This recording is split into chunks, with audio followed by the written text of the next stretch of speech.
सर्दियों की एक ठंडी रात थी। कोहरा इतना घना था कि हाथ को हाथ दिखाई ना दे। दिल्ली से मुरादाबाद जाने वाली एक सरकारी बस NH 24 पर धीरे धीरे बढ़ रही थी। ड्राइवर रमेश कई वर्षों से इसी रूट पर बस चलाता आया था, लेकिन आज का मौसम और माहौल कुछ अलग था। सामने बैठा कंडक्टर सुरेश बार बार अपनी घड़ी देख रहा था, जैसे किसी अनजाने डर से घिरा हो। बस में लगभग 12 यात्री थे। कुछ थके हारे ऑफिस से लौट रहे थे, कुछ गांव जा रहे थे और कुछ ऐसे चेहरे थे जिनके हाव भाव में अजीब सी बेचैनी थी। यात्रियों में एक बूढ़ी औरत थी जिसकी आंखें हमेशा खिड़की के बाहर जमी हुई थी, मानो किसी को ढूंढ रही हो। उसके पास एक छोटी सी थैली थी जिसमें कुछ लोहे की चाबियां और लाल कपड़े में लिपटा हुआ कुछ था, जिसकी हल्की सी चमक कभी कभी आंखों को चौंका देती। 11:30 बज रहे थे जब बस रामपुर के पास एक सुनसान मोड़ पर पहुंची।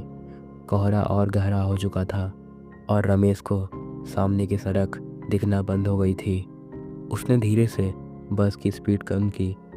उसी समय रास्ते के किनारे सफ़ेद कपड़े में लिपटी एक लड़की खड़ी दिखाई दी, जिसने हाथ हिलाकर बस रोकने का इशारा किया। रमेश ने ब्रेक मारा और सुरेश से कहा, इतनी रात को ये लड़की यहाँ क्या कर रही है? तू जाकर पूछ। सुरेश डरते डरते नीचे उतरा। लड़की ने कहा, मुझे मुरादाबाद जाना है। क्या ये बस वहीं जा रही है? उसकी आवाज़ में ठंडक थी, जैसे बर्फ़ के ऊपर से गुजरती हवा। सुरेश सहम गया, लेकिन रमेश ने कहा, बैठने दे, जगह है। लड़की बस में चढ़ गई और सबसे पीछे की सीट पर जाकर बैठ गई। तभी से कुछ अजीब होने लगा। जैसे ही बस फिर से चली, एक तेज़ ठंडी हवा का झोंका अंदर आया। खिड़कियां सब बंद थी, फिर भी ये हवा आई कहाँ से? फिर एक के बाद एक सभी यात्रियां चुप हो गए। बातचीत, मोबाइल की रिंगटोन, बच्चों की हल्की आवाज़ें सब एकदम खामोश हो गई। सिर्फ इंजन की आवाज़ थी जो धीरे धीरे अजीब सी गूंज में बदलती जा रही थी। आधे घंटे बाद रमेश ने अपने पीछे की तरफ देखा तो पाया कि बस के सभी यात्री गहरी नींद में थे। कुछ के चेहरे सफ़ेद पड़ चुके थे, जैसे उनमें से जान ही निकल गई हो। उसने कंडक्टर से कहा, सुरेश, इनको जगा जरा, कुछ ठीक नहीं लग रहा। सुरेश ने जब सबसे पीछे जाकर देखा तो उसके रोंगटे खड़े हो गए। उस सफ़ेद कपड़े वाली लड़की की आंखें सीधी उसकी आंखों में घुसी और मुस्कुराते हुए उसने कहा, इतनी रात में जागना अच्छा नहीं होता है। सुरेश डर के मारे वहीं गिर पड़ा। रमेश ने जब सुरेश को वापस ना आते देखा तो बस रोककर खुद पीछे गया। जैसे ही उसने उस लड़की की ओर देखा, एक पल के लिए सब कुछ रुक गया। उसकी आंखों से खून बहा रहा था, चेहरा जला हुआ था और मुंह धीरे धीरे फैलता जा रहा था, जैसे किसी ने उसका चेहरा खींचकर बड़ा कर दिया हो। रमेश चिल्लाया, कौन है तू? लड़की की आवाज़ गूंजने लगी, जैसे पूरी बस गूंज उठी हो। मैं वही हूँ जिसे मुरादाबाद के पास इस बस में जलाया गया था।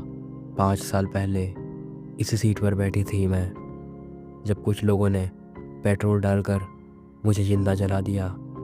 अब हर साल उसी तारीख को उसी समय में इस बस में लौटती हूँ अपने गुनहगारों को लेने।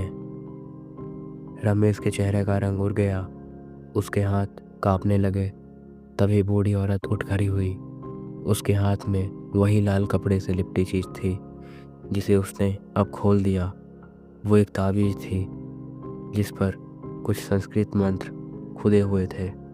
उसने चिल्लाकर कहा, तू जा यहाँ से, तेरा बदला पूरा हो चुका है, अब इन मासूमों को मत ले। लड़की की आंखें और लाल हो गई, उसकी आवाज़ और तेज हो गई। इनमें से एक वही है जो उस रात हंसा था जब मैं चीख रही थी, जो वीडियो बना रहा था। मैं उसे नहीं छोड़ूंगी। रमेश और सुरेश समझ गए कि ये बात किसी और पर लागू होती है। तभी एक युवक जो अब तक सो रहा था अचानक डर के मारे जाग गया और चिल्लाया, नहीं, मैंने कुछ नहीं किया, मुझे माफ़ कर दो, मैं वहाँ था लेकिन मैंने कुछ नहीं किया। उसका नाम था अरुण। उसकी सांसें तेज हो चुकी थी। लड़की धीरे धीरे उसकी तरफ बढ़ने लगी। हर कदम पर उसका शरीर बदलता जा रहा था। कभी जलती लाश, कभी खूबसूरत चेहरा, कभी खून से सना शरीर। जैसे ही वह अरुण के सामने पहुंची, पूरी बस जोर के झटके के साथ रुक गई। बिजली चमकी और एक जोर का धमाका हुआ। जब रमेश की आंखें खुली, वह बस की ड्राइविंग सीट पर था। सुबह हो चुकी थी। सड़क पर पुलिस और एम्बुलेंस खड़ी थी। बस की खिड़कियां टूटी हुई थी। सारे यात्री बेहोश या मारे हुए पड़े थे। सुरेश एक कोने में बैठा कांप रहा था। अरुण की लाश पीछे की सीट पर थी। उसका चेहरा जला हुआ था और हाथ में वही मोबाइल था जिसमें किसी के जलते हुए वीडियो रिकॉर्ड थे। बूढ़ी औरत गायब थी, लड़की भी। पुलिस ने हादसे की वजह ब्रेक फेल बताया, लेकिन रमेश जानता था कि जो हुआ वो सिर्फ एक दुर्घटना नहीं थी। उसके बाद से रमेश ने उस रूट पर बस चलाना छोड़ दिया। लेकिन आज भी NH-24 पर चलने वाले ड्राइवरों का कहना है कि रात को अगर बस रामपुर के मोड़ पर 11:30 बजे पहुँचे तो वहाँ एक लड़की खड़ी दिखती है, सफ़ेद कपड़ों में, हाथ उठाए हुए। और अगर कोई उसे बस में बैठा ले तो उस बस के सभी यात्रियों की मंजिल बदल जाती है, ज़िंदगी से मौत की ओर।